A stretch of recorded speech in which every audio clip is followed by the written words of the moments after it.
The news starts now. AM 1240 and 95.3 FM. WJON.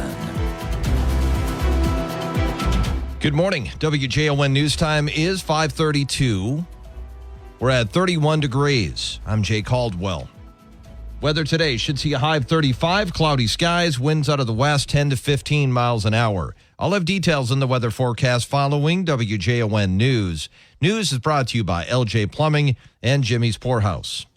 Just in time for the holidays, the Mega Millions jackpot keeps growing. The estimated jackpot for tomorrow's drawing is $740 million, or about $342 million if you take the cash option. This is the eighth largest jackpot in the game's history. It has been rolling since it was last won in September. The Mega Millions jackpot has only been won 3 times this year. So far, the fewest won in any single year since the game began. Tickets are sold in 45 states, Washington, D.C., and the U.S. Virgin Islands. Drawings are held at 10 p.m. on Tuesdays and Fridays. We are now less than a month from the start of the new Minnesota legislative session. Budget talks will dominate a lot of the conversation at the Capitol. Republican House Speaker designate Lisa Demuth believes cooperation will also be a key word during the next session. Our expectation, and I think Minnesotans expect, that Democrats will work with Republicans to find a fix, balance the state budget that does not raise taxes, that keeps fraud accounted for and stopping the fraud and the waste and moving forward. The new legislative session opens on Tuesday, January 14th at the Capitol. David Hahn is out as chairman of the Republican Party of Minnesota. Wayzata City Councilman Alex Plekash was elected Minnesota GOP chair Saturday. Former State Senator Hahn was elected party chair in October 2021 following the resignation of Jennifer Carnahan and re-elected in December of 2022. DFL Chair Ken Martin said in a statement, quote, "The Minnesota GOP has been completely captured by the most extreme fringe activists in Minnesota politics." Hahn was not known as a strong Trump supporter. Brent Palm, MNN. Plekash has served as a Republican Congressional District Vice Chair and an RNC committeeman. There are concerns that small refinery exemptions could ramp up during President Trump's second term.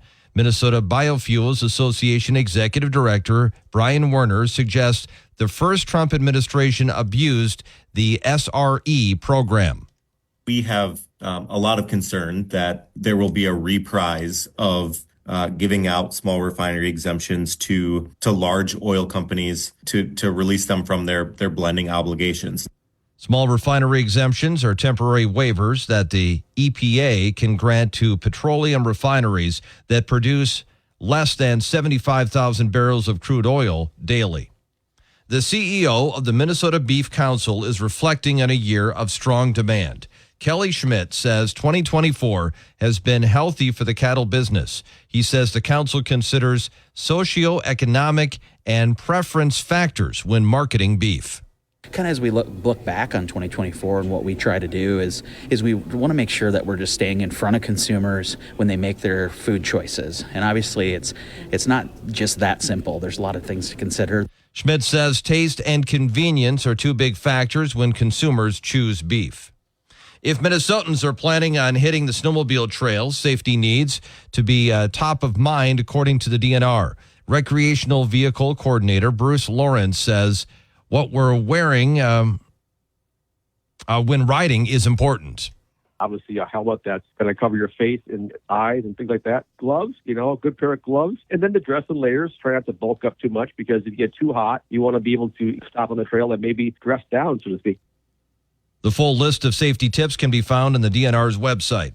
Officials with Explore Minnesota are hoping for a more normal winter this year. Executive Director Lauren Bennett McGinty says last winter lacked cold temperatures and snow. Some businesses really suffered, those who rely on those snowy trails to draw visitors. So it was a little bit of a difficult year, I think, for some businesses, but we did see many of them kind of bounce back during those summer months. McGinty says we've already had significant snowfall in far northern Minnesota. Not much snow has fallen in southern Minnesota. The Sauk Rapids City Council will have a special meeting tonight. On their agenda, they'll have a public hearing to extend the orderly annexation agreement with Minden Township. In 2002, the city entered into an agreement with the township. That agreement is valid through 2025. The extension is largely the same as the original, broken down into 5 different zones. However, one zone has all been annexed and no longer needs to be part of the agreement. The city has also agreed to annex some properties near the high school that have become islands in the city. The structure of the Joint Planning Board will stay the same. This new agreement is for 25 years. The previous one was for 23 years. The town board approved the agreement earlier this month. The Office of Administrative Hearings in St. Paul has the final approval. The city of Sauk Rapids and the Sauk Rapids Rice School District are looking to finalize the plan for a land swap. The city council is holding a special meeting tonight, and on its consent agenda is the land swap. The school district wants to build a new early childhood education facility close to the high school in a portion of Mayhew Creek Park. They have a public referendum on the ballot coming up in February.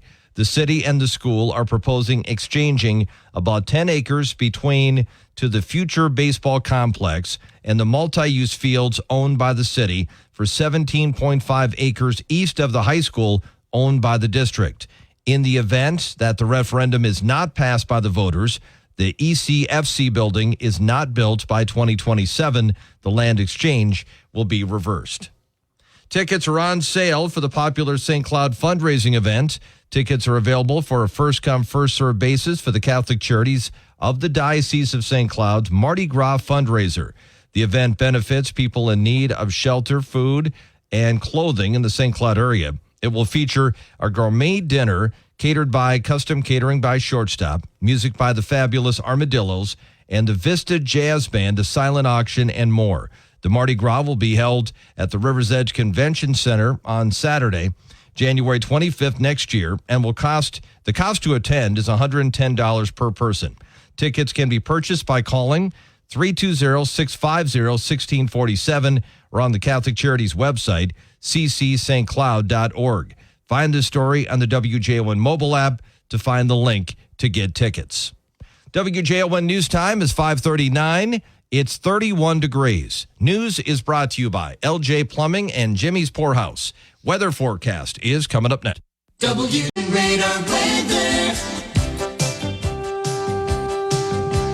WJON weather forecast for St. Cloud and for Rice.